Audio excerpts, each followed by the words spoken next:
देरहानानैथ' खोब मोजां मोनदों आरो बे जोंनि थाखाय बिराद गिदिर मोनसे देरहासारनाय मानो होनोबा जों साननायनि बाहेरा जों जेसेबां सानदोंमोन जेसेबां आसा खालामदोंमोन बेनिख्रुइ बेसेबांबा बांसिन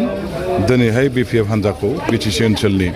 आइ आफा रायजो राजाफ्रा जाथि जनगोष्ठीनि जेसेबां जोंनि भटार रायजो राजाफोर दं बिथांमोनहा भट होनानै देरहासार होनाया थारैनो मोनसे जारिमिनारि माने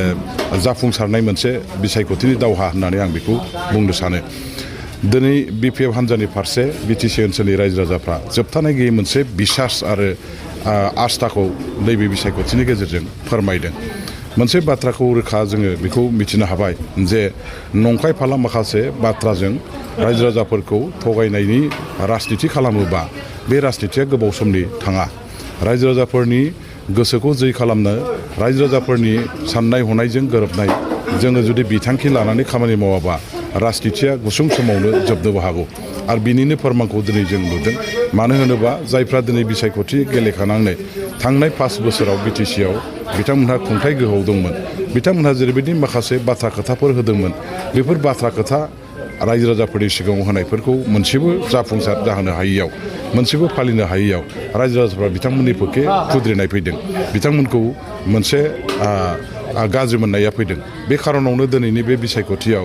रायजो राजाफ्रा बिपिएफनि फारसे बयबो लैहोर लैहोर ओंखारबोनानै भट होदों आरो बिपिएफ हान्जानि फारसे दिनैहाय जे भट होदों बेयो मोनसे आसामावनो जोङो बुंनो थाङोबा काउन्सिल इलेक्शननि बेलायावहाय काउन्सिल एलेखाफ्राव जाफेरै मोनसे जाथाय मानोना आसामाव मोनसे दिनैहाय इउपिपिएल बिजेपि आरो एजिपिनि मोनसे शक्तिशाली गभर्नमेन्ट दङ आरो बेजों लोगोसे दिल्लीयावबो मोनसे एलायन्सनि बिथांमोनहा 2 एमपि दिल्लीयाव दङ बे समाव दिनै जोंनि बिटिसि ओनसोलाव जेरैबायदि मोनसे हाद्रि खुंनाय माने बिसायख'थिनि मेल मिटिं खुंनायनि मोनसे बादायलायनायखौ जों नुदोंमोन जे आसामनि गिबि मन्थ्रिनिफ्राय जागायनानै जेसेबां मन्थ्रि मल्लाफोर दं जेसेबां एमएलएफोर दं दिसपुरनिफ्राय सारा फैजोबनानै दल आरो लिडारफ्रा गासैबो बिटिसि ओनसोलाव केम्पेइनाव नामायदोंमोन सानथ्रहायै थाखा फैसा गारदोंमोन फारसेथिं बिपिएफआ गोहोआव गैया आरो बिपिएफनि आखायाव थाखा फैसाबो गैया अब्लाबो दिनैहाय जोङो रायजो राजाफोरनि मददजों रायजो राजाफोरनि गोहोजों जुजिनानै जेरैबायदि देरहासार जानो हाबाय बेवहाय मोनसे फोरमान जादों जे रायजो राजाफ्रा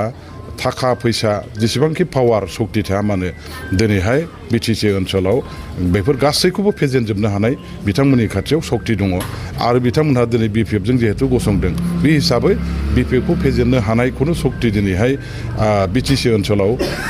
बे बिसायख'थिनि जि गेजेरजों गैया होननाय मोनसे फोरमानखौ जों खालामनो हादों दा बे हिसाबै जोङो बिटिसि ओनसोलनि 40टा समस्तियाव थानाय भटार रायजो राजाफोर जाथि जनगोष्ठीनि आइ आफाफोर दल संगठनफोरखौ जोङो रोजा रोजा साबायखर होनांगोन आरो लोगोसे बिपिएफ दलनि जेसेबां दैदेनगिरि मावथि कर्मीफोर दं गोजौनिफ्राय गाहाय लेभेलसिम ग्रासरुट लेभेलसिम गामि ओनसोलसिम जोंनि बुथ लेभेलसिम जेसेबां दैदेनगिरि मावथि कर्मीफोर दं बिथांमोनहा जेरैबायदि खस्थ' खालामदों सान हर बिथांमोनहा थाखा गैया फैसा गैया बे बिथांमोननि खामानि मावनायनि गेजेरजों रायजो राजाफ्रा दिनै मोनसे अनसायनाय बिपिएफनि फारसे मोनसे फोथायनायखौ जे दिनैहाय लानो हादों आरो खौसेयैनो दिनै बयनिबो सेस्थानि गेजेरजों आरो हाग्रामा महिलारि बिथांनि मोनसे गोरोन्थि गैयै गेबें लामा राजखान्थिनि मोनसे कौशल बिथाङा जे माने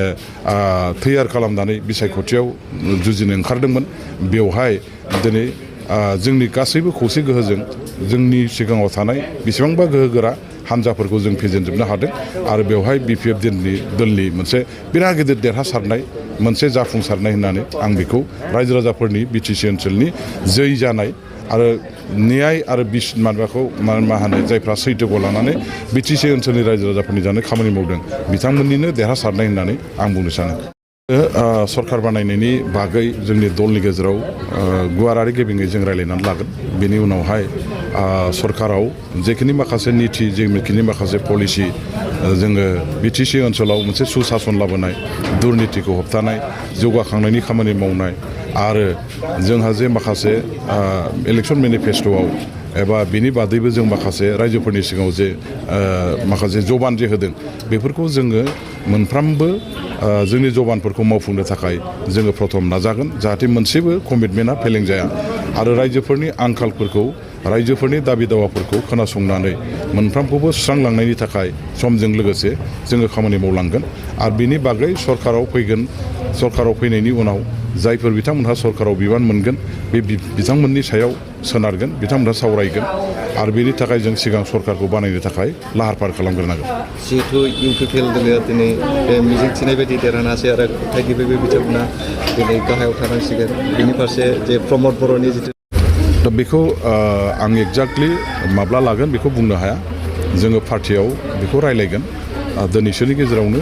पार्टियाव मोनसे रायलायनानै थिरांथा लागोन आरो बे मथे उननि हाबाफारिखौ जोङो फोसावगोन